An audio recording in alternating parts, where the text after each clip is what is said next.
I have family that was in the military, but none of them ever tried or went into special operations. I wanted to be the first generations in my family and encourage people after me and my family to go into special operations. In basic, my drill sergeants told me about RASP. Falling into AIT, when I had more privileges, I did more research into what RASP was. I volunteered as soon as I could. What piqued my interest in regiment was the culture of accountability. You have to consistently and constantly earn your spot in the regiment, from private to command sergeant major or battalion commander. My name is Private First Class Barr. I graduated RASP 1 month ago, and it all started in one place.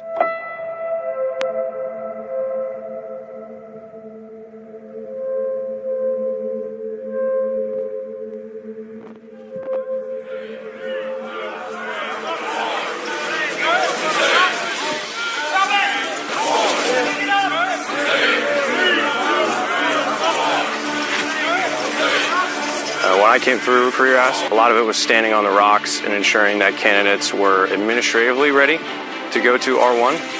Now it's become a much more comprehensive program. Utilizing the 6 weeks in between each individual R1 class up, we utilize that to evaluate and prepare candidates to attend and pass RASP 1.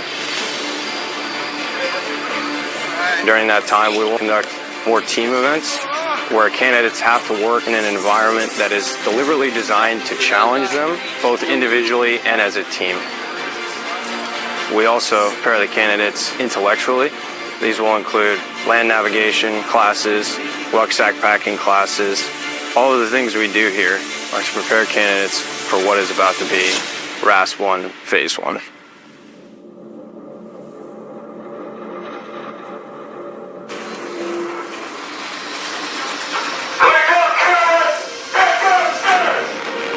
Phase 1 is a relentless onslaught of demanding challenges that test a soldier's physical and mental strength under extreme conditions.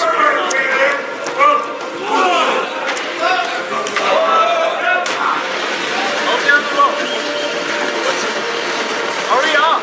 Hand over hand! You're gonna hurt yourself.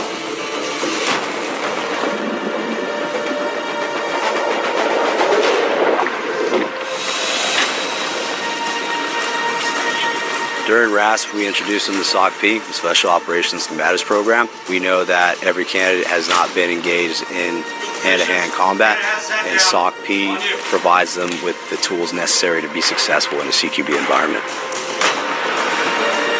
The range of first responder is a point of instruction that the candidates get. It's the assessment of the candidate's ability to quickly stabilize and retrieve a casualty.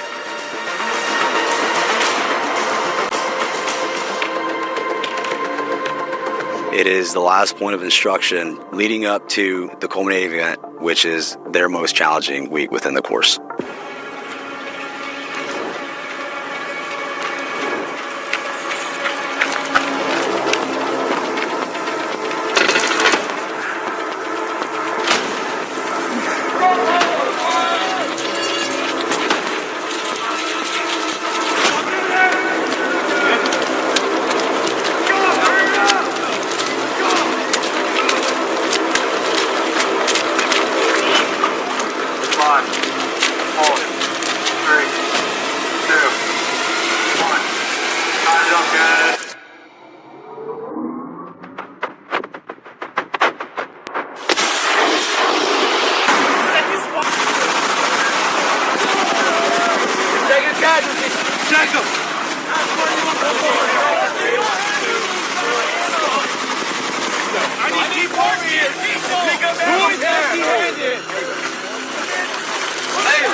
And for those that are remaining, they have one final task. If they complete it, they pass on to Phase 2.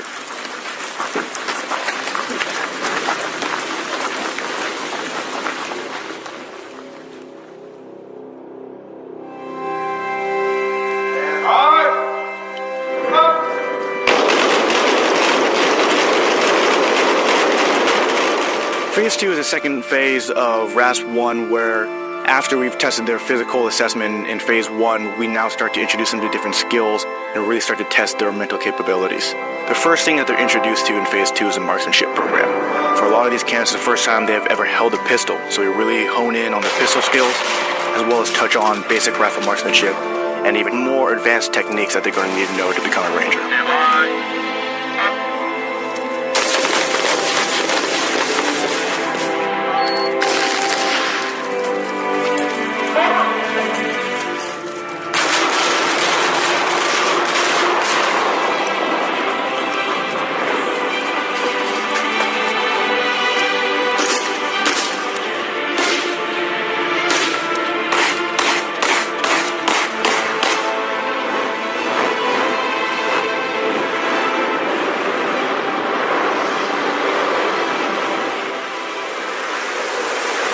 Also in Phase 2, we introduce them to a couple of skills that increases the lethality as well as mobility on the battlefield.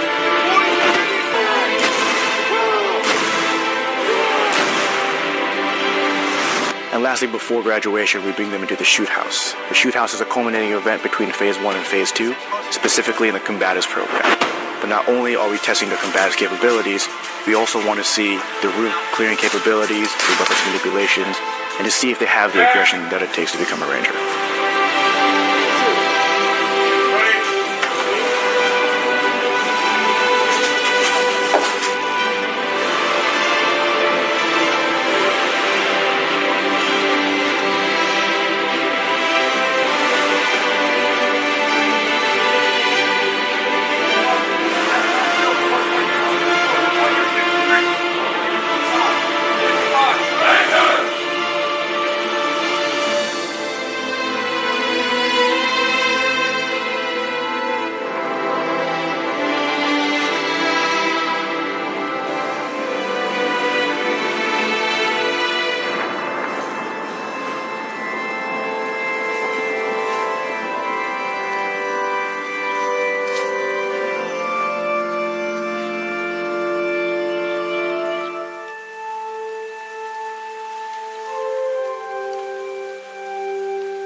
Attention!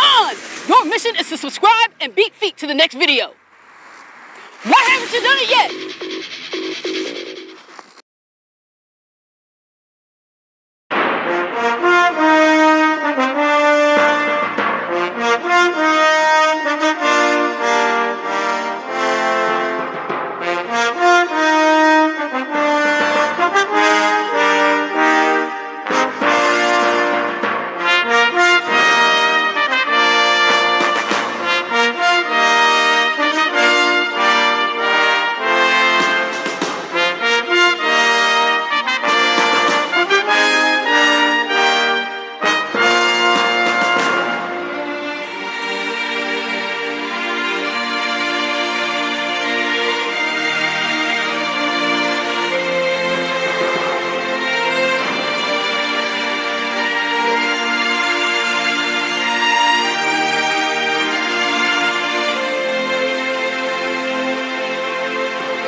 Attention!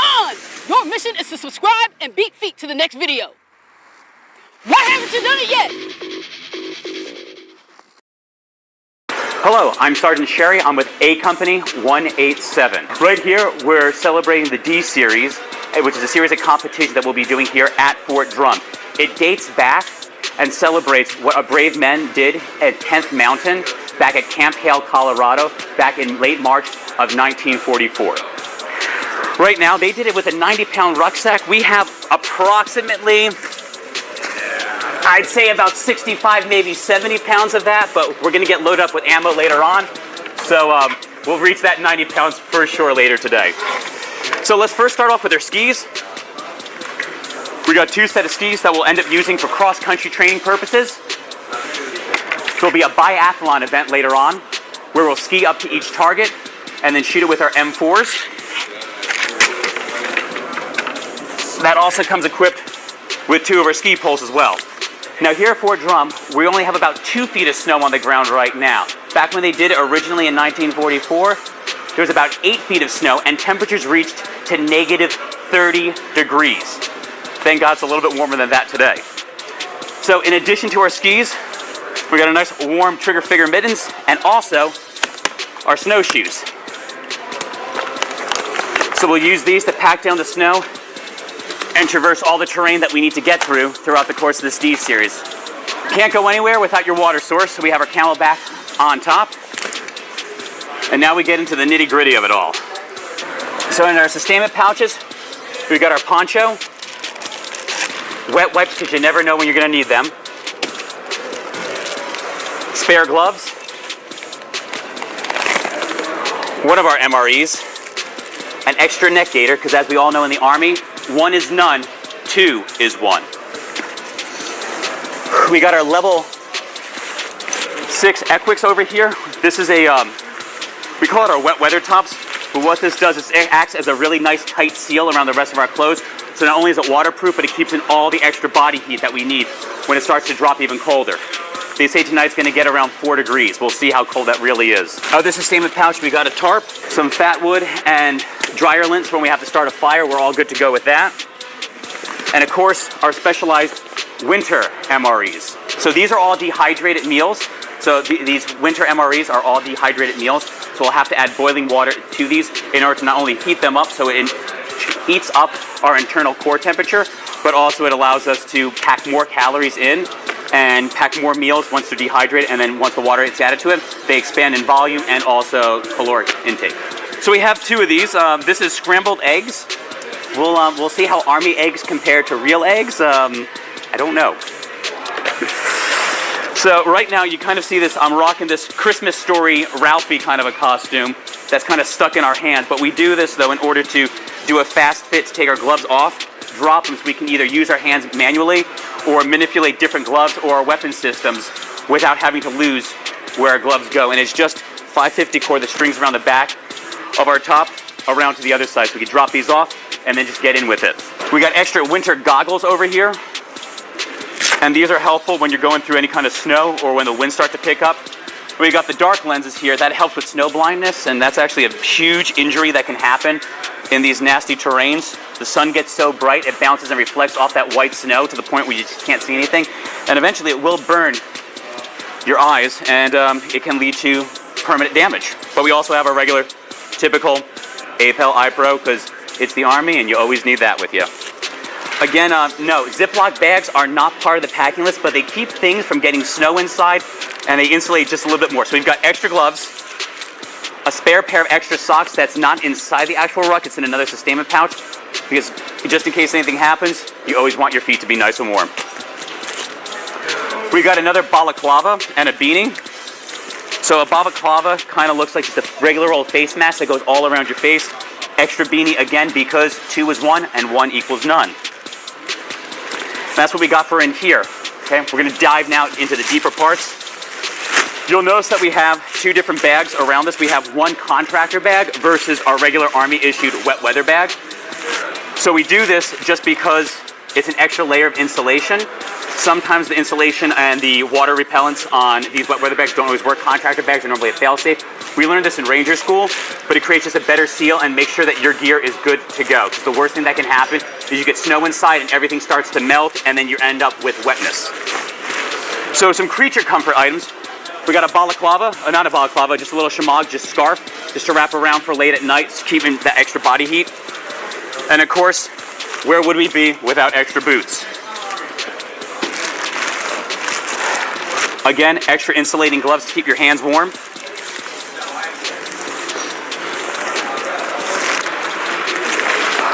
Toiletry kits, toothpaste because you really want clean teeth out there. Dental hygiene is incredibly important. That's just not a plug for our dentists on post. That's actually a plug because we're going to be sharing a 10-man tent, and 10 guys in that tent without brushing their teeth, you're going to want to brush your teeth. There's also a little bit of deodorant in there too because once again, 10 guys in a tent, you're going to want that. But our ACH for when we shoot and when we ski, and of course, wet wipes. Probably the most important thing in our pack list is going to be our company flag. So a little special shout out and tradition. We are ACO 187, and 187 was part of the original group and battalion when the 10th was originally formed. So the 10th started originally at Fort Lewis, and then later on, when the Mountain Training Center started happening at Camp Hale, Colorado, they moved everyone from Lewis that was skiing out there at Mount Rainier. They moved them all the way back down to Camp Hale, and the 87th was actually one of the original units there. You needed 3 letters of recommendation to get in part of that unit right there. You needed something from either a ski patrol master, a senator, either a congressman, pretty much saying that you were a fit individual. You had outdoor alpine skills, whether it be skiing or mountain climbing, and you also needed one just to make sure that you were a stand-up individual. So knowing those 3 letters of recommendation, that got you in what was known as the 87th. And it's proud to be part of that lineage that dates back all the way back into the 1940s. So we also have silk weights right here because it's a performance top. What it does, it keeps you warm, it acts as a base layer, and it wicks all the moisture away from you so you can still sweat, but you'll stay relatively dry and not get hypothermia. Insoles, because if your boots start to get a little bit wet, you don't want to put on the other dry set of boots. You can just put a new set of insoles in your boots and you're good to go. Again, extra socks, always extra socks. Foot hygiene is one of the most important things you can have out there. We got some extra ear pro right in there. And of course, a windbreaker jacket. There's multiple layers of clothing that we have. They go from level 1 all the way up to level 6. And right now, this is another level that we have. You don't really need it because of all the levels we have, but depending on your discretion and what you do and how bad the weather gets, it always helps to have extra layers of clothes. Now, as you can see, these are, again, all wrapped in Ziploc bags. The importance of those Ziploc bags, again, is to keep everything, A, compact in your ruck, but also dry. I cannot harp on that enough. This is our waffle top and our waffle bottoms. As you can see, it's knit. It's a little bit better than thermal underwear that you have, but it's long johns and long john top. And it's a waffle knit, and as that works, it also creates a better base of insulation on your skin, so you can trap in more body heat and survive the colder elements a little bit better. So we have bottoms for that. We also have a top layer for that. And again, we have, just as we have our over whites here, we have an over white top in case we need that as too. And that's only half of the Mary Poppins bag that we have right now, but it just keeps going. Also over here on the side, we have another sustainment pouch for any time we would need a multi-tool, like a Gerber or a Leatherman. No, we're not necessarily sponsoring them, but these are I've had for many years, so that's what we keep with me. A lot of guys, they get sentimental when they go out to doing field events. So what they'll do is they'll bring something with them that they've had for a while that brought them good luck. This one got me through swamps in Florida for the Ranger School phase, so I've kind of kept it with me for every field event that we've always had. So we'll keep other items on us, like protractors. For land nav, we'll also keep compasses on us as well. Some of the other neat tricks that we'll have on us, we'll keep a set of what we call ranger beads, and we'll use these to mark distances everywhere we go. And in case you're not familiar with these ranger beads, every 100 meters or so, you're gonna mark off one of these guys down. And that allows you to keep track of your distances. So finally, when you reach 1 full kilometer, you can slide down a top bead. And that just helps you keep track, especially when you're doing longer distances and you have to book it from one end all the way to the other. It's an easy way to keep track as opposed to just wandering aimlessly in the snow, like many of us will end up doing today, undoubtedly so. There's 2 different things I'm wearing around my neck right now. I've got a headlamp on here that has a red lens and a regular white lens. We keep it around our necks, some of us do, just so it's, A, we don't have to reach in our bags later on, and we always know where it's at. Also, if we need to, we can easily slide it up to our heads if needs be. The other thing that's part of this, our pack list, it's called an Arctic necklace. So it'll have a lighter right here, and we use butane fuel because it's a lower freezing point on this one, and it helps start fires better. Also, we have our chapstick because A, it's important, your lips will get chapped, your cheeks will also get chapped as well, and it's important to make sure that your skin does not get windburned while you're out there, because that could also lead to frostbite, which leads to injury and then takes us out, not only of this competition, but real world scenario, takes us out of the fight. And we want to make sure that we're ready to go. Back in the 40s when they were doing the D series, the soldiers, after surviving weeks on end out there in the harsh elements of Colorado, they wondered how hard could combat be, being that they just survived over that amount of elements with the snow, with the ice, with all the simulations that they went through. They thought, how hard could going to Italy be if we could survive the D series? And they actually said after they attacked Riva Ridge and Mount Belvedere and took that, they realized that they wouldn't have been able to do that if it weren't for the D series. So we're happy that to be part of this tradition, and we're happy to be part of this training because this will prepare us for other elements that will happen along our trail here. And we always pack a few other creature comfort items, whether it be some hot hands, those little thermal packs that we can wrap up, or we always bring a couple of extra treats. In the Army world, we call these lickies and chewies, but truthfully, when you get out in the middle of the woods and you're low on calories and you don't want to get into your MRE, sometimes a little protein cookie or a protein bar goes a long way. Later today, one of our events is going to be actually boiling water out of a metal canteen cup. So good thing we cleaned these out beforehand. We'll boil water out of this. We'll use it to heat up our MREs, and then we'll have a nice little dessert later on. It's a lot different than how they did this back in the Pando Valley back in the 40s. So that's my ruck for the day, and for the rest of the 24 hours, I'm Sergeant Sherry with ACO 187 here at Fort Drum, and I'll see you at GoArmy.com.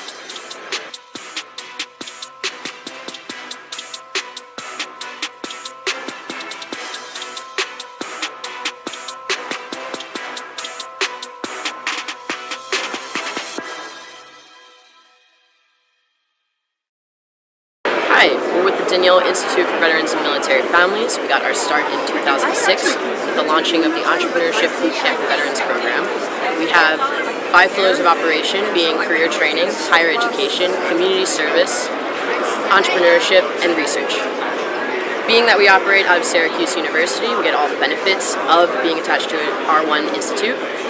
If you're a transitioning serviceman or woman, probably familiar with our Boost to Business program, which we operate OCONUS, and I'm on the entrepreneurship team. So if you're ever looking to own a business, you can go on our website, ivmfsyracuse.edu, for more information.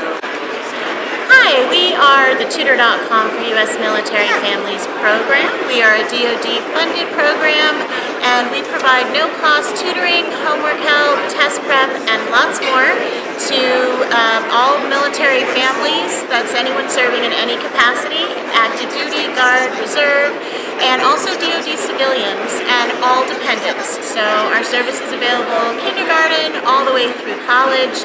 So service members can use it, spouses can use it, kids can use it. We have about 4,000 tutors that are available in a virtual classroom 24/7, and we can assist in over 150 subjects. And our tutors are all paid, subject matter experts, background checked, and they go through a very rigorous onboarding process. So it's a safe and secure place for family members and service members to get help with all of their academic stuff. So you can reach us, you can find us at tutor.com/military.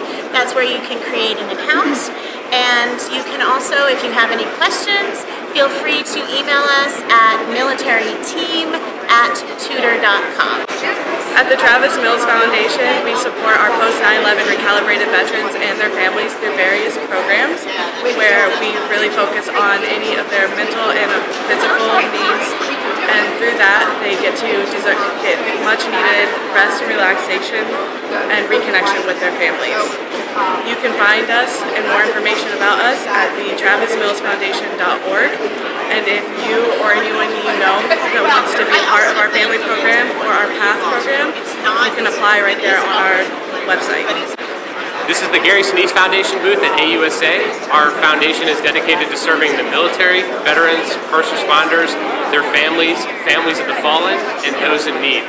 Today you can come by the table and learn about the wide range of services that the Gary Sinise Foundation offers, everything from mortgage-free smart homes for our nation's most severely wounded to direct financial assistance to those in need. Please check us out at www.GarySiniseFoundation.org. Thank you. Good afternoon, I'm Randall Holmes with Military One Source. Military One Source, we're a Department of Defense funded program, all free for service members and spouses, their kids to use throughout their careers, and then up to 365 days after service as well. Some things that we have that can provide value to service members and family members that they can do their taxes for free through our website. We have free health and wellness coaching. We also have free confidential 9-minute counseling for stress, family counseling, and also for grief loss. And we also have free language translation services of official documents written in foreign language. To access this resource, all a service member or family member has to do is go to our website at militaryonesource.mil to use our secure online chat feature, or they can dial up our 800 number at 800-342-9647, and we're available 24 hours a day, 7 days a week, 365 days a year. Thank you very much. I work for Blue Cross Blue Shield, and I'm here representing the FedVid program. And our mission is to let as many uniformed service members know their families and retirees of their services that they can get dental and vision. And you can go to our website at BlueCrossBlueShieldFEP.com. Hi, we are United Through Reading. We're a 35-year-old nonprofit organization that supports military and veteran families by keeping them connected through shared story time. We do that through a few different means. We ensure that our service members and veterans can be video recorded reading books to the kids in their lives, and then we make sure that recording in the book is sent home to the child for them to follow along. We do this on military installations, within military units, at our pop-up events, as well as on our app. Our app is available to any service member or veteran to use for absolutely no dollars.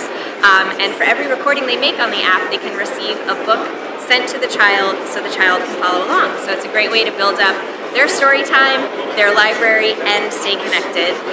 You can find us and all of our literacy resources at unitedthroughreading.org.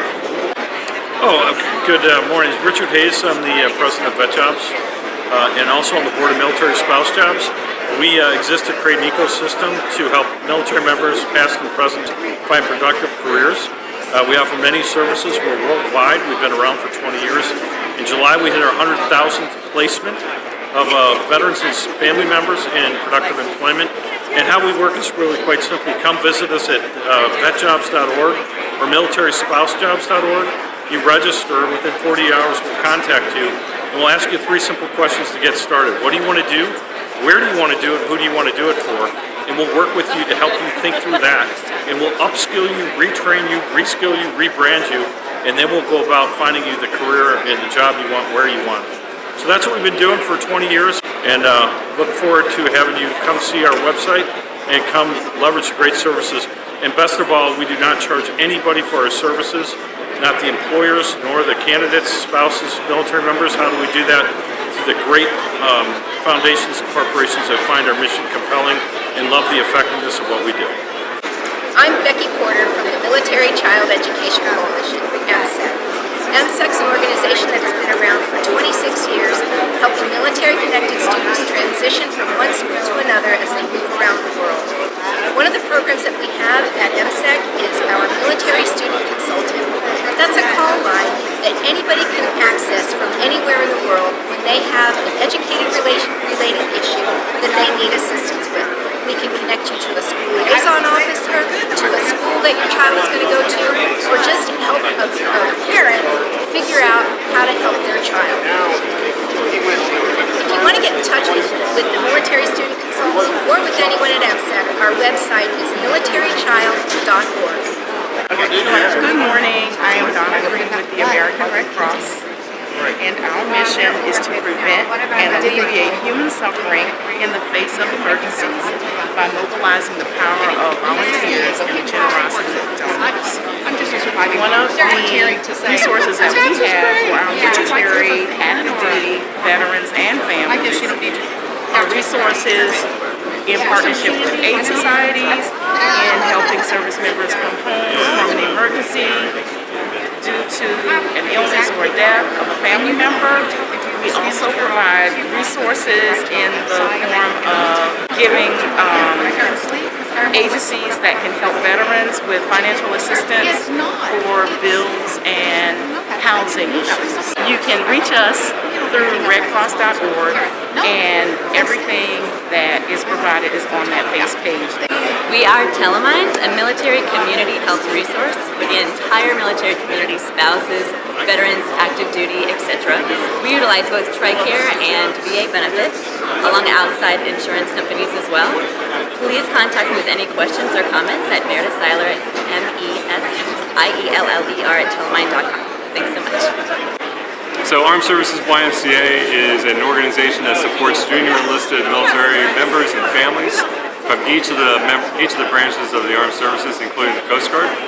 And we are located in 13 different spots across the country around major military installations, including 7 Army installations right now. We have programs that provide things like childcare, mentoring programs for military youth, parenting programs, food support programs, and other things that just provide resilience and support to those junior enlisted members and their families, again, at 13 different branches across the country. We have other resources that we like to target in each individual branch based on the needs there. And if you want to learn more about Armed Services YMCA, you can always go to www.asymca.org. Hi, my name is Casey McGowan with the Military Spouse Employment Partnership. We are an employment partnership that aims to connect organizations that wish to recruit, hire, promote, and retain military spouse talent with career-ready military spouses. Since our organization's inception in 2011, we have over 850 partner organizations and nonprofit organizations that work with us. And to date, we've hired over 340,000 military spouses. To learn more about our resources, you can go to msevjobs.militaryonesource.mil, or you can learn about us with the broader SECO program, the Spouse Education and Career Opportunities. Thank you. Hi, I'm Vicki Johnson with Operation Gratitude. We're a national nonprofit that provides care packages to our military and first responders. We started 21 years ago. We packed over 4 million care packages supporting those who serve our country. We have programs supporting deployed troops, our veterans, our wounded heroes and caregivers. We also have a program for our military children. We have battalion buddies that we send to the children whose moms and dads are deployed. We have a military spouse program.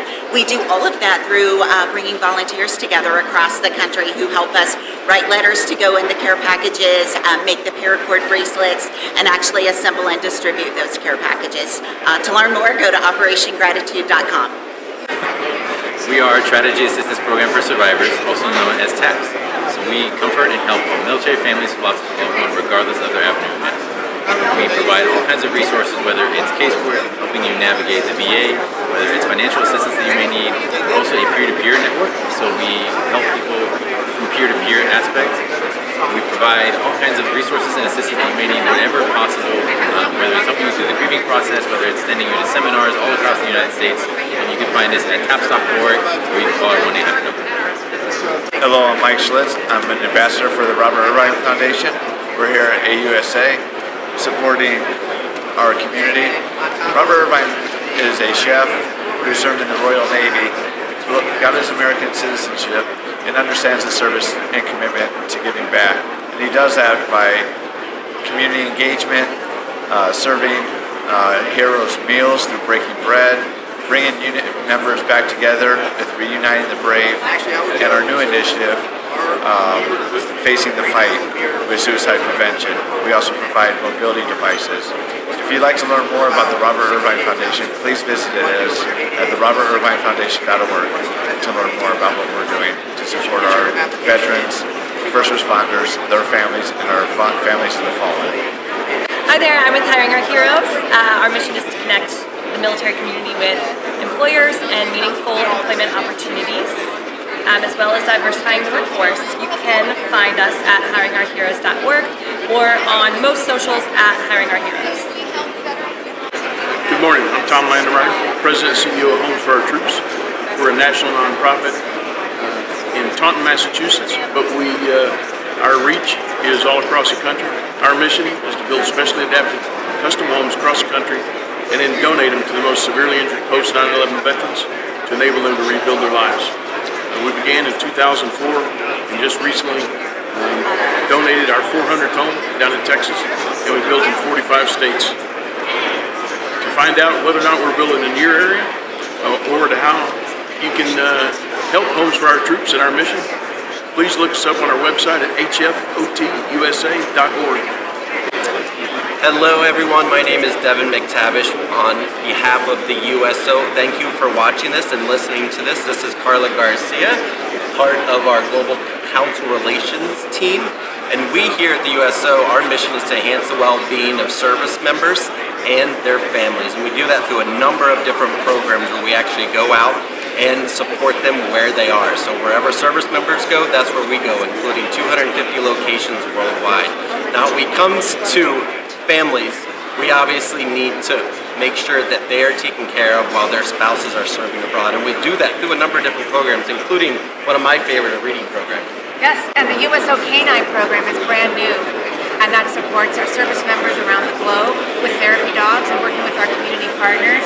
We also have our USO centers, which are the foundation of what we provide as well, where service members and their families can expect to enjoy a snack, terrific Wi-Fi, games, comfortable seats and chairs, and a place where they can call home. It's a little respite from the stresses of daily life. So appreciate you listening to this, and thank you for all the support the DoD and everyone else provides at USO. And for more information, uso.org. My name is Delonte Green, Regional Director of Military Relations with the Barry Robinson Center. The Barry Robinson Center is a nonprofit mental and behavioral health residential treatment facility that exclusively serves military-connected adolescents ages 11 to 17. We're located down in Norfolk, Virginia. However, we work with military kiddos from all over the country. We work with 48 different states and 7 different countries. While residents are with us, they will receive individual therapy, group therapy, as well as 5.5 hours of school while with us. If you want to learn a little bit more about our program, you can always go to www.barryrobinson.org. Hello, this is the Army Fisher House program. For the Army, we have 17 houses at 11 locations around the world. Fisher Houses are military comfort homes, and anywhere we have a really big military hospital, we'll have a Fisher House to support the family while their loved one is recovering. The mission of the Fisher House is to provide comfort and caring support to military families around the world. We're so thankful to also have Jenny Hall from the Fisher House Foundation here, and they're on their way to building the 100th house to celebrate and support all military families and VAs around the world. As Kate said, we're on the road to 100 houses and continuing to grow beyond that. In addition to Fisher Houses, we also offer some additional programs called Hero Miles, Hotels for Heroes, Scholarships for Military Children, and the Fisher Service Award, which is a grant program. So lots of exciting things happening at the Fisher House. And the website that you can reach out to us is fisherhouse.org. Hello, I'm here to tell you about Club Beyond. And Club Beyond has been walking with the teenage children of active duty military families since 1980. And Club Beyond is where military teams belong. Our mission statement is to celebrate life with military teams, to introduce them to the life giver, and to help them be more like him. Our organization is present on 41 different military installations. 31 of those are Army installations. The rest are Air Force, Navy, and Marine Corps installations.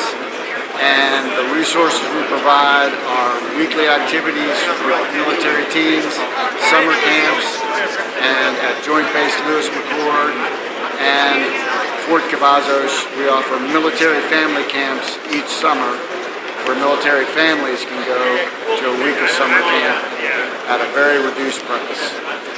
And our contact information is www.clubbeyond.org, and all of our social media information and other resources are located on that website. Thank you. I'm Holly Vega. This is Military Heart Matters.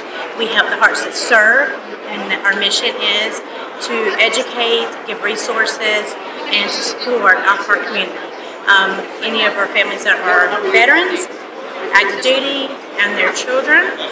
We provide different programs like scholarships. We have the Supernova program.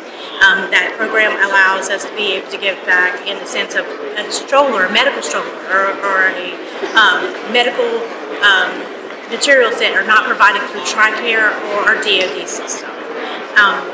And you can find us on everything, Instagram, Facebook, we have Twitter, maybe one day we'll have TikTok.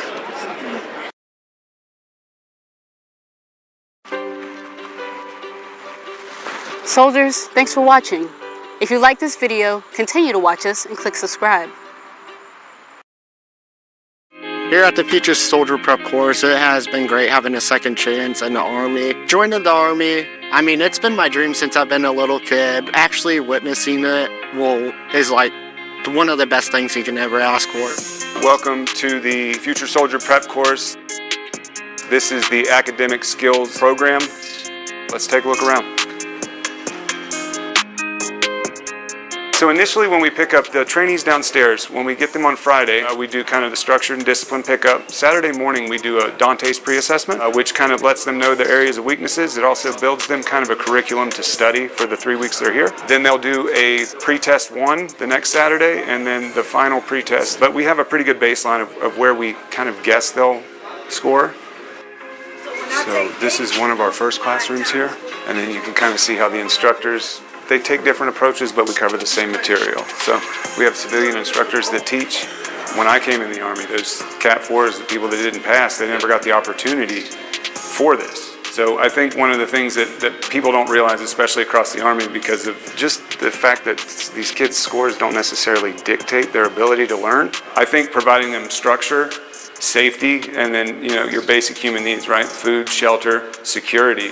You'll see a lot of these trainees, we're getting some in the 80th percentile, the 90th percentile.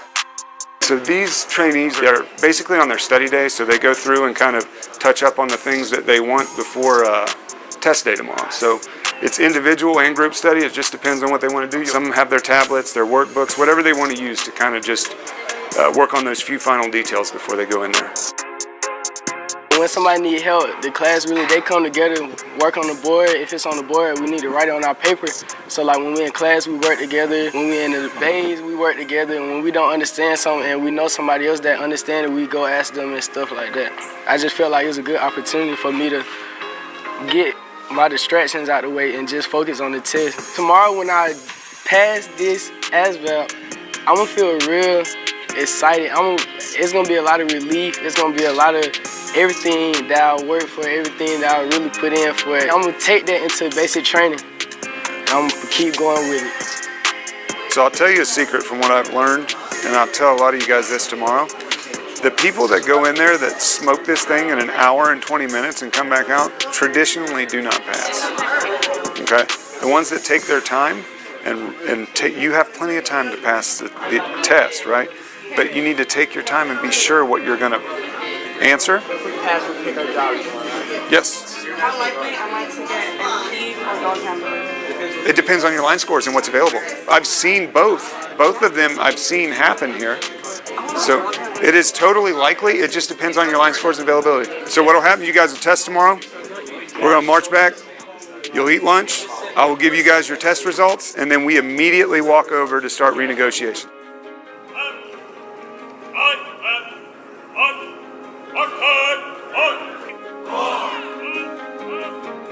All right, trainees, listen up. You guys better figure this stuff out quick. All right, every one of you out here right now will be moving on to basic training. All right, congratulations. You guys need to take care of yourselves now. Practice standards and discipline and learn this stuff because you're getting ready to move on. Everybody understand? Yes,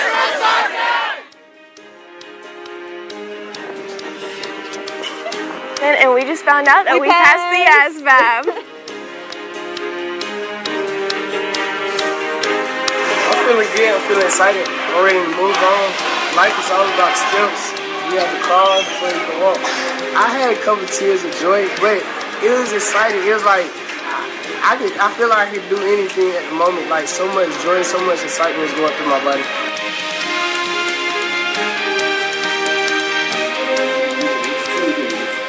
It is an amazing program. It has definitely built me up. It built me up on the physical side and the educational side. It also helps you build your motivation and your self-discipline. So at basic, you have to have the utmost self-discipline, and here they instill it in you, and I'm really happy about that because I know Cinnamon and us, right after we get those breaks in classes, we would do push-ups, we would do sit-ups, we'd do something to just keep going. If anything, thank you All Night program for giving me the emotional, physical, and motivated support to go to basic training.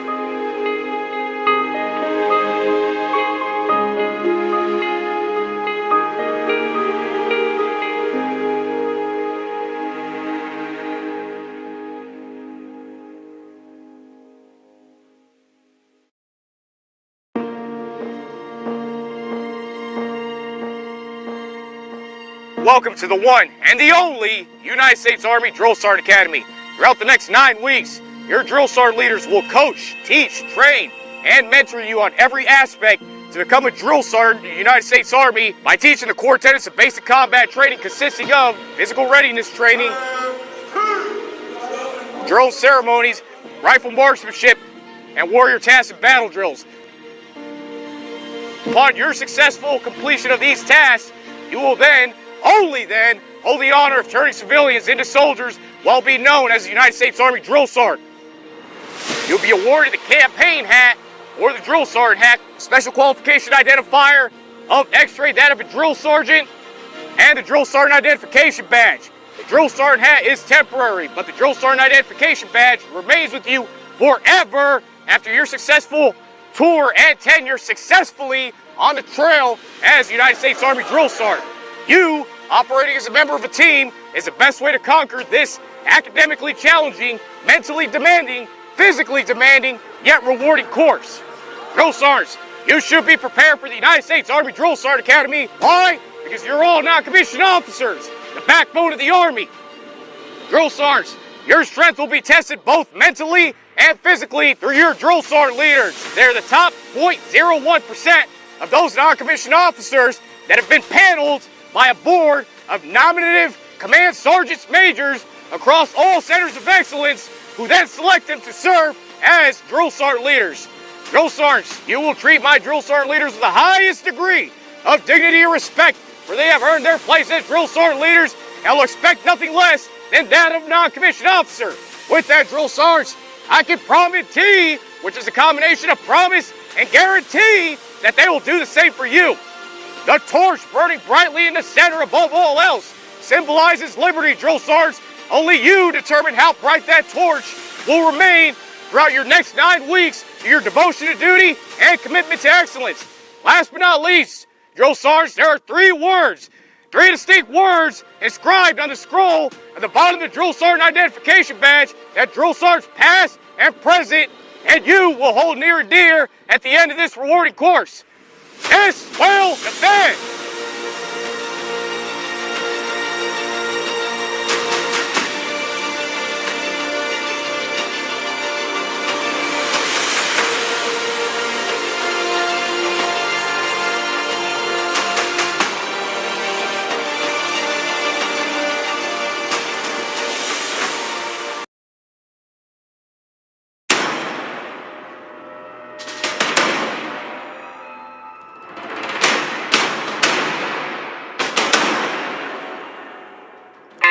So, you're considering your options for the future and thinking about the Army, but you want to know what's in it for me. Well, in this Army 101, we will tell you exactly what benefits every soldier receives when they enlist or commission. Joining the Army is unlike any other option because there are benefits soldiers receive that you won't find anywhere else. There are many benefits that both soldiers and veterans receive, so we'll only mention some of the most common in this video. It's a common myth that the Army benefits and pay are not competitive with the civilian sector. First, let's look at pay. A career as a soldier is one of the most stable career choices someone can make. All soldiers receive a guaranteed paycheck twice a month based on their rank and the number of years they've been in service. As you progress in rank and time in service, the more money you will earn. This pay can also increase annually through congressional pay raises. In addition to base pay, soldiers also receive tax-free allowances for housing and food. Depending on your job or specialization, you may receive special pay in addition to your base salary. There are even several types of pay for hardship, hazardous duty, and special qualifications. Next, let's talk bonuses. Selective jobs can offer enlistment bonuses as soon as you first sign up or give a bonus if you decide to re-enlist. These amounts will vary depending on the critical need for the job at the time. Soldiers receive 30 days of vacation with pay per year. They also don't work on federal holidays under normal conditions. If a soldier has earned more than 60 days of paid leave, they must use the excess days or lose them by the end of the fiscal year. Whether it's a short or long trip, you can go on vacation and fully enjoy your time off while still receiving your salary and other allowances that are due to you. If you're a new parent, the Army also provides 12 weeks of paternal leave. This applies to new birth parents, non-birth parents, adoptive parents, and eligible foster parents. New mothers also receive up to 6 weeks of convalescent leave to recover from childbirth. Going into the Army does not deprive you of the chance for a college education. The Army can help pay for college or pay off college loans. The Tuition Assistance Program provides up to $4,000 a year. This can be up to 16 credit hours per year with a cap of $250 per credit hour towards college tuition. This is available to soldiers on active duty after completing AIT and becoming MOS qualified. The Army also has the Post 9/11 GI Bill and Montgomery GI Bill. These programs cover 100% tuition and fees for 36 academic months and include a monthly housing allowance and annual book stipend benefit. These bills can pay for college, technical training, job certification, on-the-job and apprenticeship training, special licensing programs, and more. You also have the option to transfer your GI Bill to your family members. Finally, the Loan Repayment Program, which caps at $65,000, and the Student Loan Repayment Program, which caps at $50,000, are two additional educational benefits available to soldiers and can be enlistment incentive for recruits. The Federal Student Loan Forgiveness Program is a benefit that eliminates up to $65,000 in existing student loan debt. The Army generally provides room and board to new soldiers in the form of on-post barracks and dining facilities, all at no charge to the soldiers. Army housing varies and is generally provided based on rank, location, and family situation.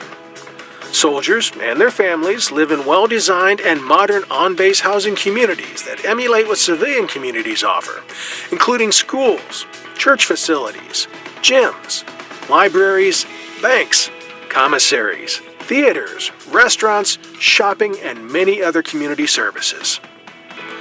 When it's time to move, the Army pays for that too. Whether moving across the country or the world, the Army will pack up and ship your home goods and vehicles at no cost to the soldier. For soldiers who want to buy their home, the VA Home Loan Program offers competitive interest rates and allows reduced to zero down payments for soldiers and veterans. The Army provides soldiers the best health care possible by providing hospitals, clinics, and dental services for active duty personnel and their families on or near most Army installations. For soldiers not near an Army hospital, rest easy with TRICARE Prime. Active duty service members will never pay out of pocket for any type of care within the network for this comprehensive medical insurance program. TRICARE also offers several plans that cover service members and their immediate family members at competitive rates. Active duty soldiers are automatically signed up for service members' group life insurance when they enlist and are eligible for packages between $50,000 to $500,000 in affordable life insurance. There are many other benefits to soldiers, ranging from access to military exchanges and commissaries, child care and youth service facilities, worldwide travel, financial assistance in emergencies, nationwide military discounts, the blended retirement system, a multitude of soldier services, and countless other benefits that open up to you as a veteran through the Department of Veterans Affairs. Perhaps the greatest benefit of all is the experience of service. Through service, you learn self-discipline, earn respect, and demonstrate work ethic. The experience, training, and leadership skills you earn in the Army are exactly what employers seek, but that's just an additional benefit. A feeling of patriotism, sense of duty, honor, selfless service, and purpose that can be gained only through the Army are some of the sentiments that veterans and soldiers share. All this, plus leadership skills, doing work that matters, camaraderie, and accomplishments are just some of the intangibles that are perhaps the most rewarding benefit of all. So now you know what's in it for you. What are you waiting for? Visit GoArmy.com and start your journey today.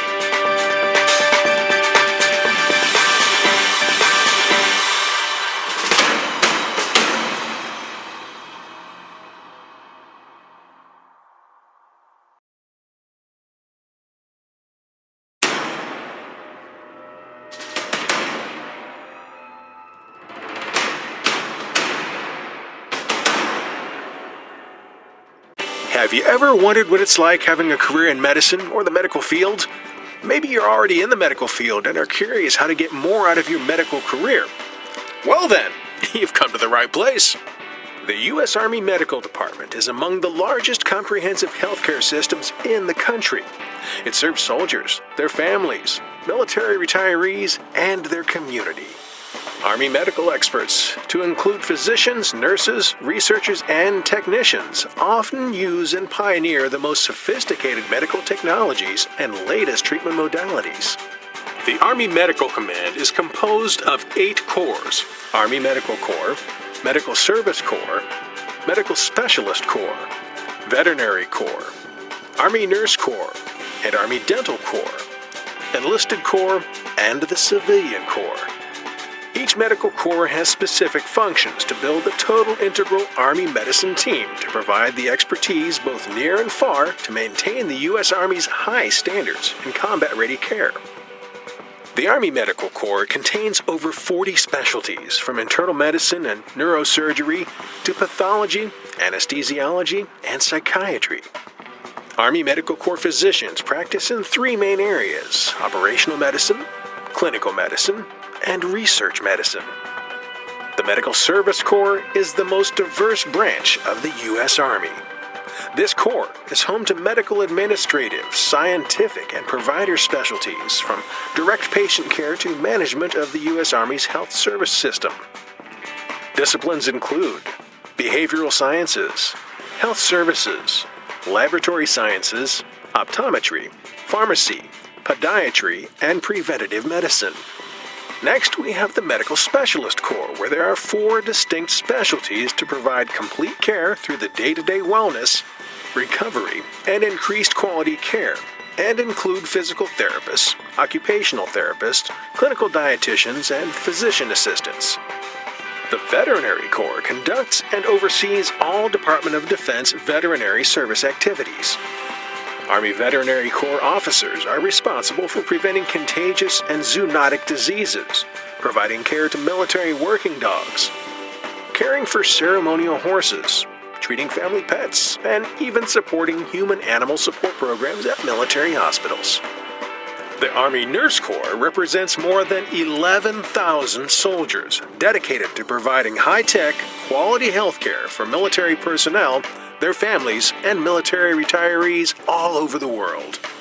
They support humanitarian missions and respond to natural disasters, experiences unmatched as a civilian nurse. The Army Nurse Corps has 12 different specialties, providing continuous medicine to our families, soldiers, and retirees from the emergency room to the operating room, through critical care, and across the hospital. The Army Dental Corps teaches more residents than any other institution in the country. It maintains modern dental facilities both in the U.S. and abroad. The Army's specialty residency programs produce graduates regularly scoring in the top 95th percentile. The Army Dental Corps offers 10 specialties, taking you from the teeth to the forensics in dentistry. The Army Medicine's Enlisted Corps is made up of 21 specialties. These specialties often translate to or beyond the military professional equivalent. The Enlisted Corps is critical to the Army's success as they vastly outnumber all the other medical corps and are often where their soldier brethren are. They are medical professionals who provide wellness care, pre-hospital care, and care all the way through recovery. It is the second oldest corps in Army medicine, established to ensure timely care in any environment. As a member of the Army healthcare team, you'll receive benefits that you won't be able to get in a civilian career. Feel inspired with great case diversity and over 40,000 visits coming into the U.S. Army military treatment facilities and across our installations around the world every day. Travel abroad to provide medicine to and work with allied nations.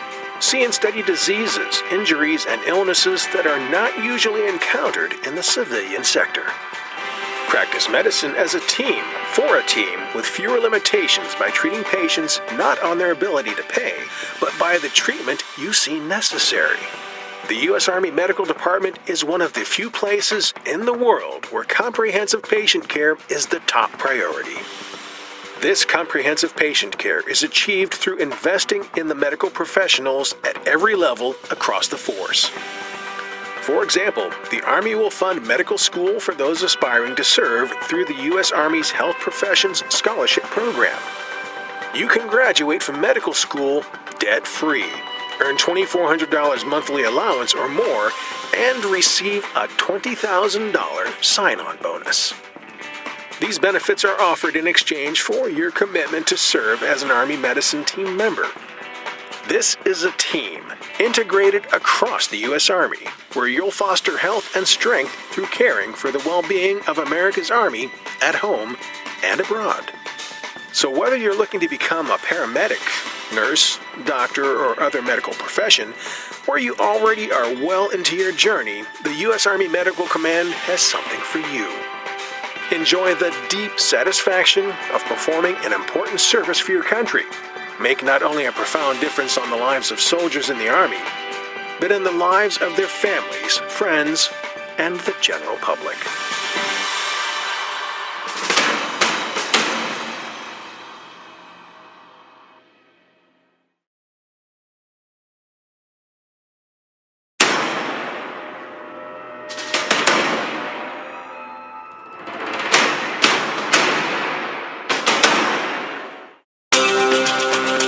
Welcome to U.S. Army Ranks Part 3. We're talking about officer ranks. Commissioned officers are the managers, problem solvers, key influencers, and planners who lead enlisted soldiers in all situations. They plan missions, give orders, and assign soldiers tasks. There are 12 officer ranks. Let's take a look. Company grade officers hold the most junior roles among commissioned officers in the U.S. Army. They handle troops ranging from platoon to company level. Second Lieutenant, 01. Second Lieutenants are the most junior rank for commissioned officers. While they're often considered entry level, they lead a platoon of 16 to 44 soldiers, and a platoon sergeant as the second in command. First Lieutenant, 02. They've been in the service for 18 to 24 months. On top of leading specialized weapons platoons, they head indirect fire computation centers. They are often selected to be executive officer of a company-sized unit.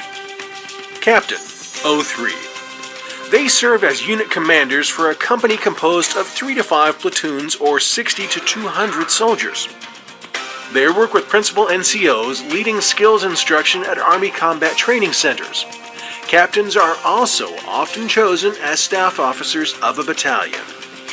Field grade officers play a huge leadership role in the U.S. Army. They hold considerable responsibilities, such as advisors, instructors, and leaders of most military operations. Major, 04. Majors serve as the task force commander and staff officer at a brigade level unit. They play a key role in the Army's personnel, intelligence, signal, logistical, and operational missions. Lieutenant Colonel, 05. They oversee battalion-level units of 300 to 1,000 soldiers. They work closely with Command Sergeant Majors as the principal NCO assistants for combat arms, combat support, and combat service support. Lieutenant Colonels also serve as staff officers at division and higher. Colonel, 06. They are responsible for brigade-level operations composed of 3 or more battalions or 1,500 to 3,200 soldiers. Colonels serve as staff officers at corps and higher. Colonels have a unique rank insignia reflecting an eagle. Coming up, we have general officers. They have the most military powers in the U.S. Army. They operate on a star rank structure. The higher the number of stars, the higher the rank. Brigadier General, 07. Brigadier Generals serve as deputy commanders of a Major General. Together, they oversee division-level units. Brigadier Generals are responsible for planning and coordinating personnel in a division. Major General, 08. They have a 2-star rank insignia, showing their lead command at division-level units of 10,000 to 16,000 soldiers. They perform tactical operations for sustained battles and engagements of the U.S. Army. Lieutenant General, 09. Lieutenant Generals lead one of the biggest units in the U.S. Army. They lead corps comprising 2 to 5 divisions or 20,000 to 40,000 soldiers. Lieutenant Generals are responsible for command, control, and logistical support, often assisted by a Command Sergeant Major. General, 010. Generals have the most seniority among general commissioned officers.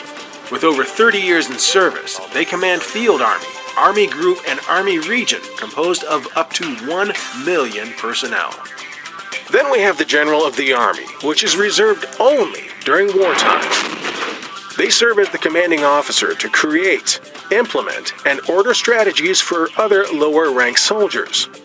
The last officers to hold this rank served during and immediately following World War II. Finally, we have General of the Armies, also referred to as a 6-star general and is the highest rank in the U.S. Army. There is no official insignia for this rank.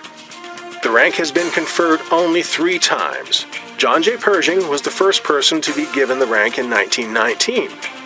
The rank was created for him following his distinguished service in World War I. In 1976, George Washington was posthumously promoted to this rank as part of the U.S. bicentennial celebrations. And most recently, Ulysses S. Grant was posthumously promoted in 2022. Regardless of rank, every soldier has a significant role in the total Army mission. If you're interested in learning more about Army ranks, visit army.mil/ranks. Don't forget to stay tuned to our channel for more Army 101 content coming your way.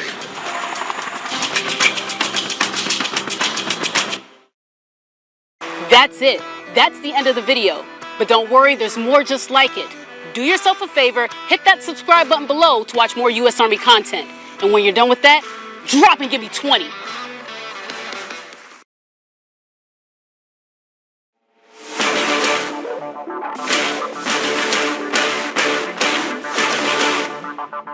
Managing finances can be hard.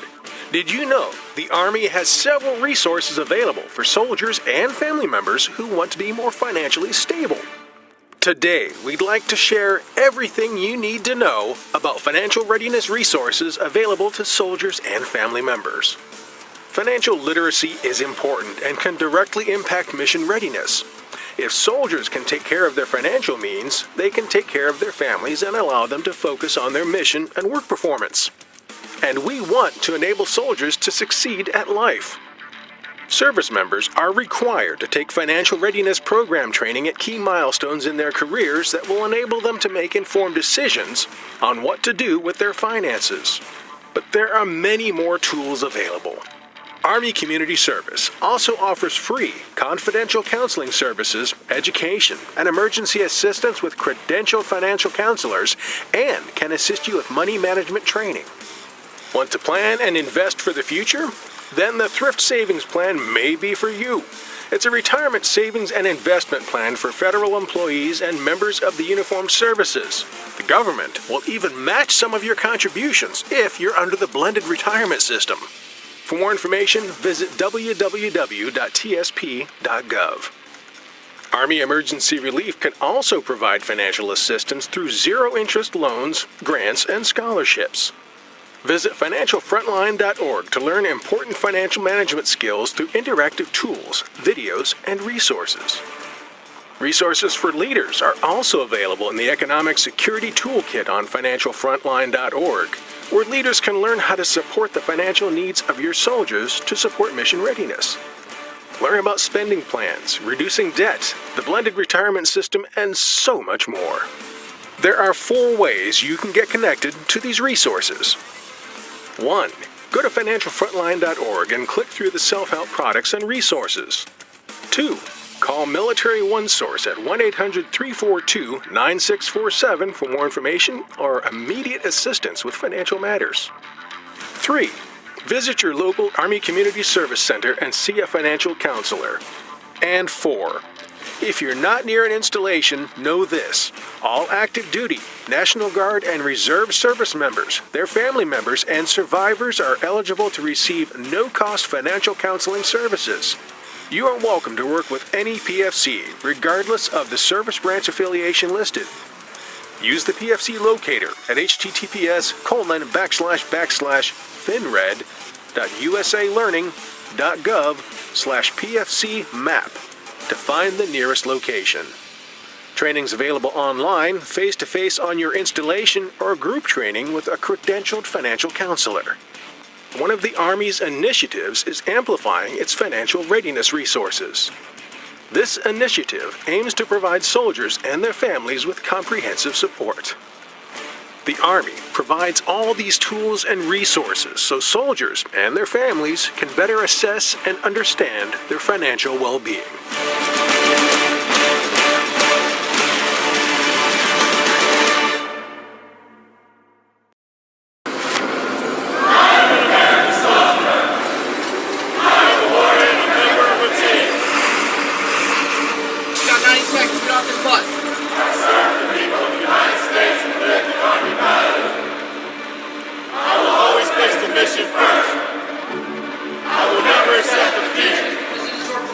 Position in the military. Yes, drill sergeant. I will never quit.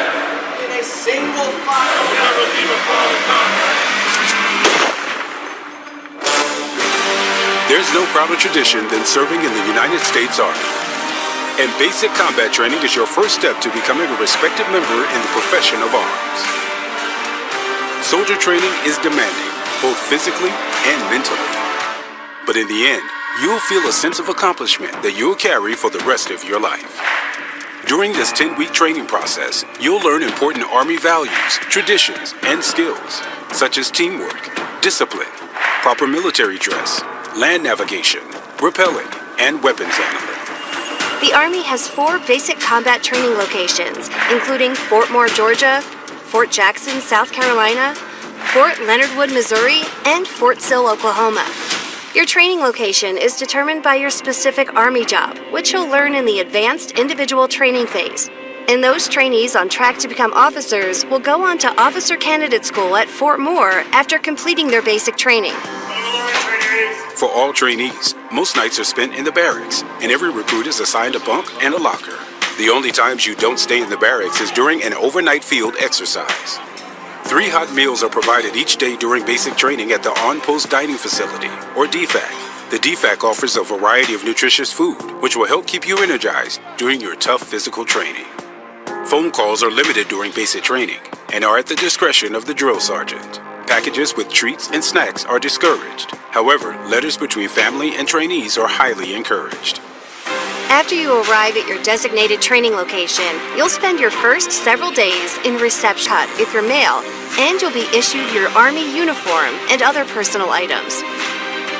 Once you complete reception, you'll move to your training company and meet the drill sergeants who will train and mentor you until graduation.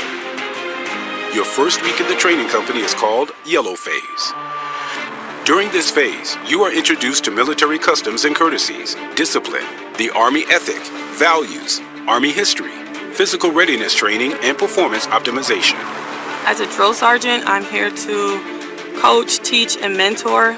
I teach trainees the basics, whether it be shooting, moving, communicating, they learn the basics. I feel as though I'm kind of taking a child and molding them into something that they join the Army to be. And usually that's to better themselves. They coming into the Army to discipline themselves as well, to learn a new career path, something of that sort. So it's my job to show them a new way of life.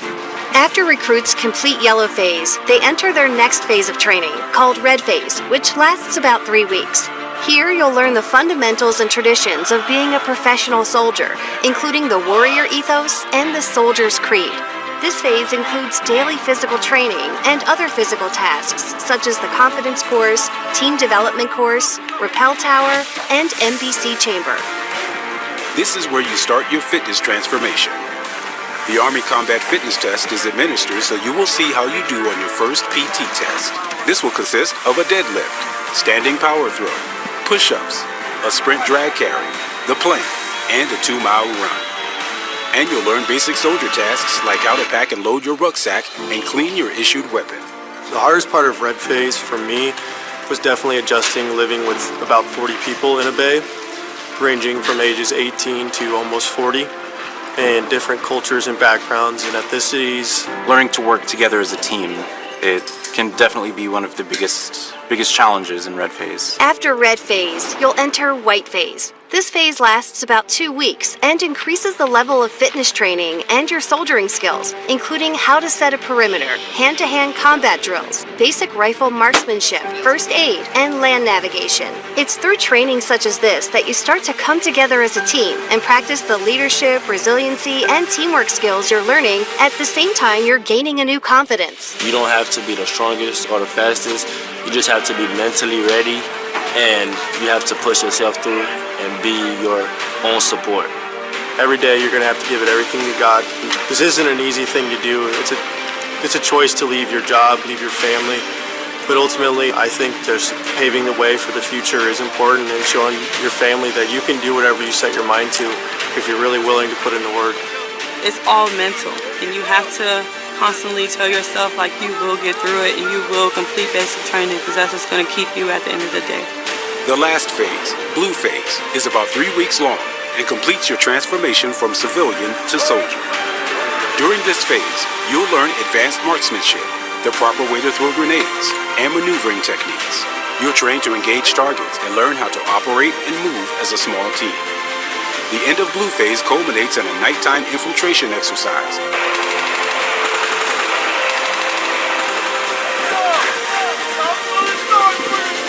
And a 10-mile road march.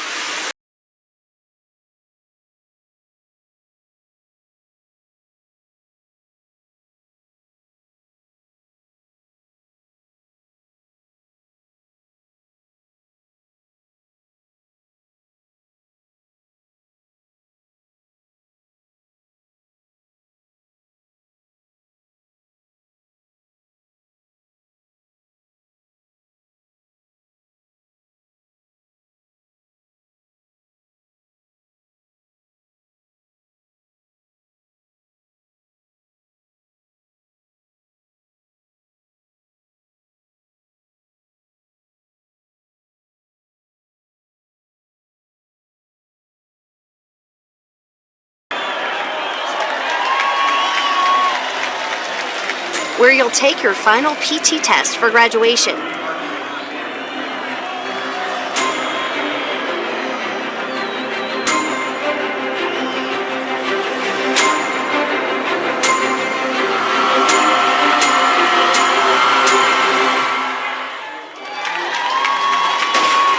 But this time also includes Family Day, in addition to the graduation ceremony itself. You'll also spend time out processing and preparing for the next phase of your Army career, which is your advanced individual training. I've learned that I always have to put the team first no matter what, and that selfless service is the most important thing a soldier can do. It's a great learning experience. It instills discipline, and I think it's overall really beneficial for society as a whole. Basic training is not going to be easy. It's not made to be easy. The drill sergeants are going to be hard on you. That's our job. That's what we're supposed to do. Do not take it personal. Take it as a learning experience and constantly tell yourself that you can do it and you will do it. There's no denying that basic combat training is tough, but you'll find that becoming a valued member of the world's greatest army is one of your life's major accomplishments, and the skills you learn will be ones you use for the rest of your life. It's also your first step in a career as a soldier. Learning tough physical and mental skills, as well as nurturing your leadership abilities, will create limitless opportunities as you move forward in Army training. Join us and discover untapped possibilities.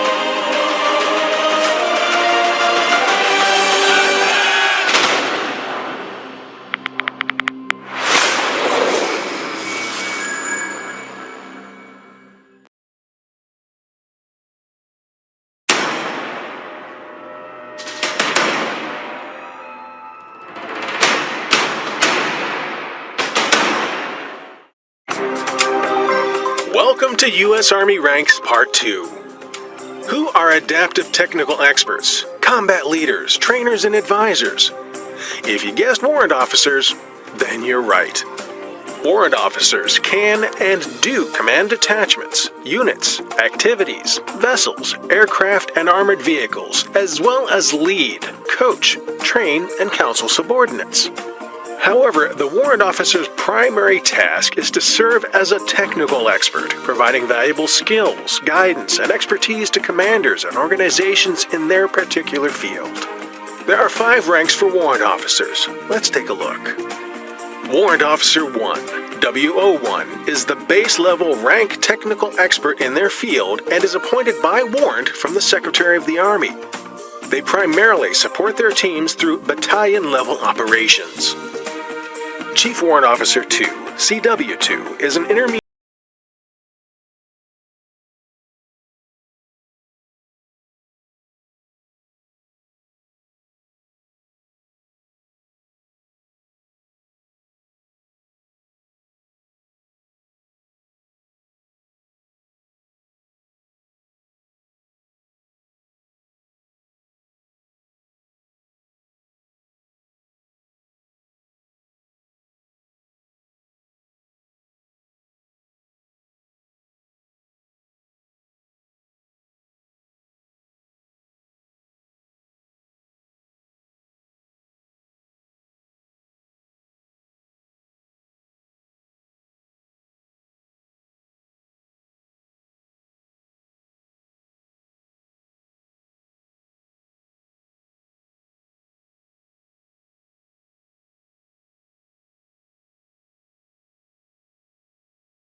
and assignments, training, and education, the warrant officer administers, manages, maintains, operates, and integrates systems and equipment across the full spectrum of operations.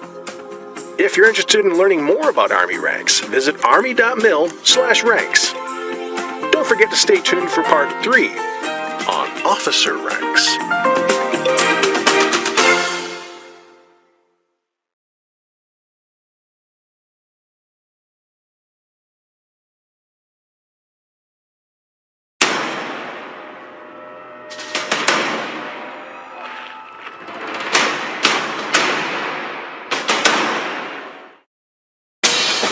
Ranks. What do they mean? What's it all about? Let's find out in this 3-part episode. Army ranks provide a system of leadership that indicates a soldier's level of expertise, responsibility, and authority inside that profession. First, let's talk about the enlisted ranks. Enlisted soldiers are the foundation of the Army. They have specific specialties within an Army unit, perform specific job functions, and have the knowledge that ensures the success of their unit's current mission within the Army. There are 13 ranks. You'll notice that each rank has an E number. This denotes their pay grade. Private, E1, is the most junior rank. Most soldiers receive this rank during basic combat training. This rank does not carry an insignia. Private E2 is the second most junior rank and the first promotion most enlisted soldiers can earn after completing basic combat training. The private's job is to apply the new skills and knowledge learned during basic training and to continue to learn how to follow orders given by their higher-ranked supervisors. Private First Class, E3. Soldiers are generally promoted to this level within a year by request of a supervisor. Their primary role is to carry out orders and complete missions. Specialist E4. Specialists can manage other lower-ranked enlisted soldiers. A soldier can be promoted to this rank after serving a minimum of 2 years and attending a training class. Recruits with a 4-year degree may enter basic combat training as a specialist. Corporal E4. Corporals are the base level of the non-commissioned officer or NCO ranks. They serve as team leader of the smallest Army unit and are responsible for individual training, personal appearance, and cleanliness of soldiers. Sergeant E5. Sergeants typically lead a fire team of around 5 soldiers. Sergeants oversee soldiers in their daily tasks and are expected to set a standard for lower-ranked soldiers to live up to. Staff Sergeant E6. Staff sergeants lead a squad made up of 8 to 16 soldiers. Often, staff sergeants will have 1 or more sergeants under his or her leadership. They are responsible for developing, maintaining, and using the full range of a soldier's potential. Sergeant First Class, E7. As key assistants and advisors to platoon leaders, Sergeants First Class generally have 10 to 15 years of Army experience. Master Sergeant, E8. Master Sergeants are the principal non-commissioned officers at the battalion level and higher. First Sergeant, E8. First Sergeants are the lifeblood of a company. They're providers, disciplinarians, and counselors. In addition, they also instruct other sergeants, advise the commander, and help train all enlisted soldiers as well as assist officers at the company level. Sergeant Major, E9. Sergeants Major are the subject matter expert in their technical field, primary advisor on policy development and analytical reviewer of regulatory guidance. They serve as the senior enlisted advisor to primary staff officers at the battalion or higher. Command Sergeant Major, E9. Command Sergeants Major are senior enlisted advisors to the commanding officer. They carry out policies and standards and advise the commander on the performance, training, appearance, and conduct of enlisted soldiers. Their opinions matter. Sergeant Major of the Army, E9. There is only one Sergeant Major of the Army. The SMA oversees all non-commissioned officers. This position serves as the senior enlisted advisor and consultant to the Chief of Staff of the Army. If you're interested in learning more about Army ranks, visit army.mil/ranks. Don't forget to stay tuned for Part 2 on Warrant Officer ranks.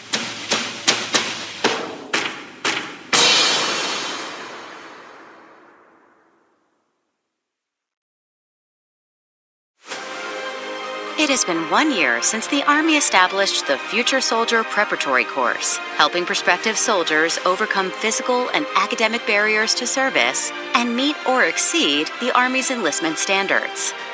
Over the past year, more than 12,300 students have attended the course, with more than 8,800 already graduating and moving on to basic combat training. Students in the academic track have increased their ASVAB score by an average of 18.5 points, while students in the fitness track are losing an average of 1.7% body fat each week. Both tracks have a graduation rate of 95%, and to date, graduates have received more than $15.5 million in bonuses. I joined the Army because I wanted a new experience and also to better myself both physically and mentally. I kind of suck at taking tests. I get nervous and things like that. It kind of put pressure on me. I'm actually an example of someone who didn't lose any weight but lost body fat percentage and inches. So they tell you right off the bat it's not a weight loss program, and that's true. I started my ASVAB score with a 38 and my MOS was 91 Bravo, which is a wheeled mechanic. I was able to increase my score by a 90, and I changed my job to a 68 Whiskey, which is a combat medic, and had a bonus of 7,500 with airborne school. I have seen positive results. I've lost an inch of my waist. I lost about like 10 pounds, and I feel like I'm constantly getting stronger every day. Not only does it teach you about fitness and nutrition, but also like how to address drill sergeants, just how to be a soldier versus a civilian. I feel good. I feel accomplished. After being here for about 4 months, I feel like this is something that's really good for me and that I improve a lot over these last 4 months, from being in the civilian world to the Army world. Sets you up with literally the formula for success. You just have to be open-minded and trust yourself and do it. I would tell them if they have any doubts about joining, to ask themselves, do they not want to join because they know they can't do it, or because they're comfortable in where they are now and don't want to take up the challenge? To learn more about the Future Soldier Preparatory Course and how you can be all you can be, visit GoArmy.com or your local recruiting station today.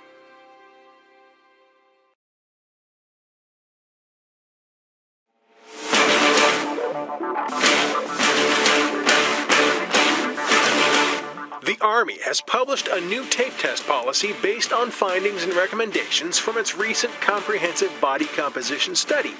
The policy is effective immediately and will now use a more consistent and accurate body circumference-based tape method to estimate soldiers' body fat. The new methodology only requires taping at one site and uses a corresponding calculation model for all soldiers. The multi-site circumference-based tape method will be phased out over the next year. For the next 12 months, soldiers who require a tape test will take the one-site test. Those who fail the one-site method are authorized to be measured by the multi-site tape method for their confirmation test, as prescribed in Army Regulation 600-9, the Army Body Composition Program, also known as the ABCP. Soldiers who fail the initial and confirmation assessments can request a supplemental body fat assessment via the Dual Energy X-ray Absorptiometry DXA in Body 770 or BODPOD. After the 12-month period from the date of this directive, the one-site tape test will be the only authorized circumference-based tape method.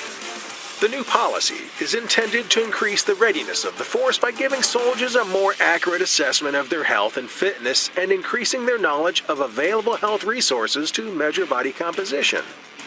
This change is a result of data collected from the Comprehensive Body Composition Study and is an example of how the Army is changing the way we train, develop, and care for our most important asset, our soldiers. The Army will continue to use the data from this study to help inform other potential modifications to the Army Body Composition Program, ABCP. The Army is fully committed to ensuring leaders across the force have the resources and training they need to implement the new updates to the ABCP.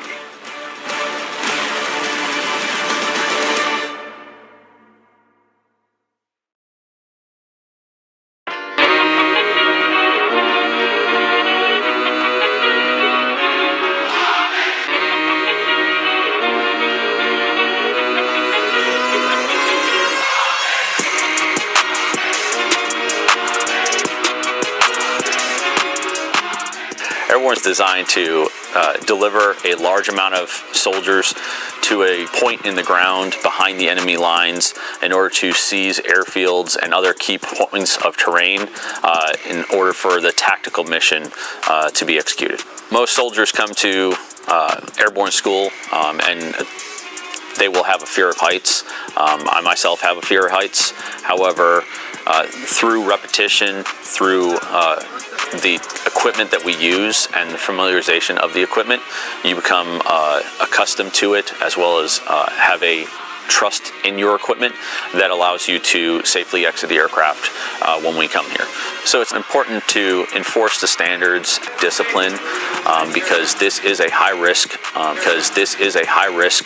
training environment. Airborne operations is a high risk inherently. We want to ensure that the jumpers can not only execute the training to safely deliver them to the ground, such as proper body position, proper landings, but also to ensure that they control their static line, not only for their own safety, but for the other jumpers in the air. That way we can minimize the risk of this operation to the fullest. The mock tower teaches how to exit a group of paratroopers on one exit, one after another, to safely exit the aircraft in mass.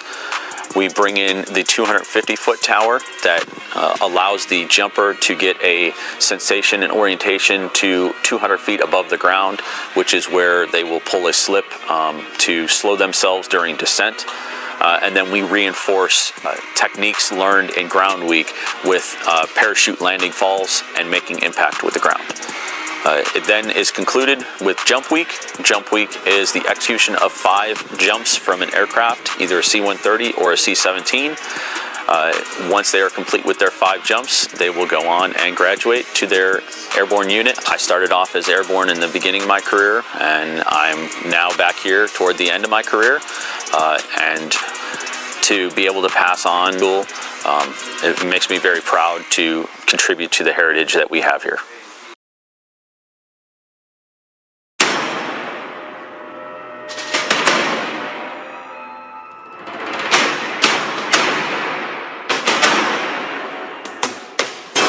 Have you ever wondered what the Army is all about? Well, listen up and let's find out. The U.S. Army is one of the largest and most respected military organizations in the world. But what exactly is the Army responsible for, and what are the differences between its components? First, let's talk about the active Army. This is the full-time component of the Army responsible for maintaining combat readiness and defending our nation. There are 2 paths in active duty. There is the enlisted soldier, who works as an essential member of the team, performs specific tasks, and carries out missions. Then, there's the commissioned officer, who serves at... Finally, there's the Army National Guard. Like the Army Reserve, these soldiers serve part-time, but they're also under the control of their state's governor. This means they can be called up for state emergencies like natural disasters, as well as federal missions. Whether you're serving in the active Army, Army Reserve, or Army National Guard, you're part of a proud tradition of men and women who have dedicated themselves to protecting our nation and its people. If you're interested in learning more about the Army and its different components, visit GoArmy.com. And don't forget to stay tuned to our channel for more content coming your way.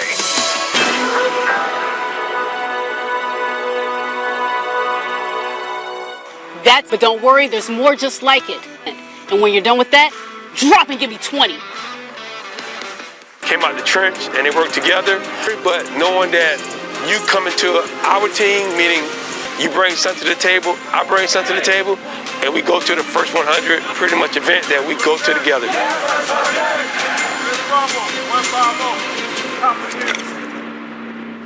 Different duty station or different unit where they will continue advanced individual training.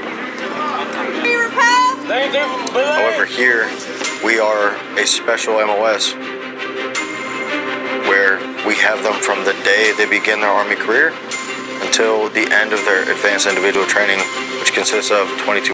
Hi, I'm Private Jenna Lowry. I just experienced the gas chamber.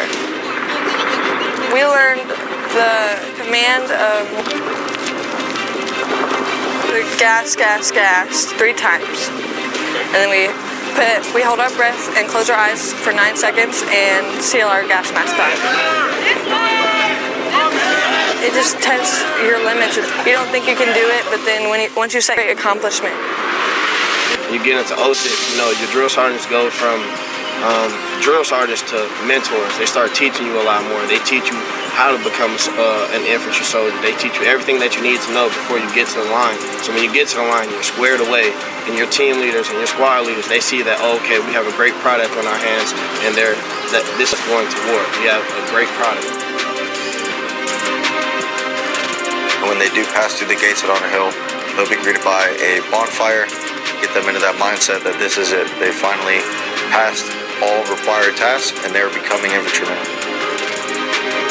I just want to personally say congratulations. These last 20 weeks, for the majority of you, have probably been the most physically and mentally demanding weeks that you've had in your lives. Now, the cross rifles that you've received are not just a simple piece of plastic. Those cross rifles represent much more. As infantry soldiers, you have the ability and the training to be airborne infantry, light infantry, striker, and fight on a Bradley vehicle. It is the infantry who is called to fight. And to finalize, I just want to say again, congratulations from me and the cadre. 2 more weeks left. We just need to push through and finish strong.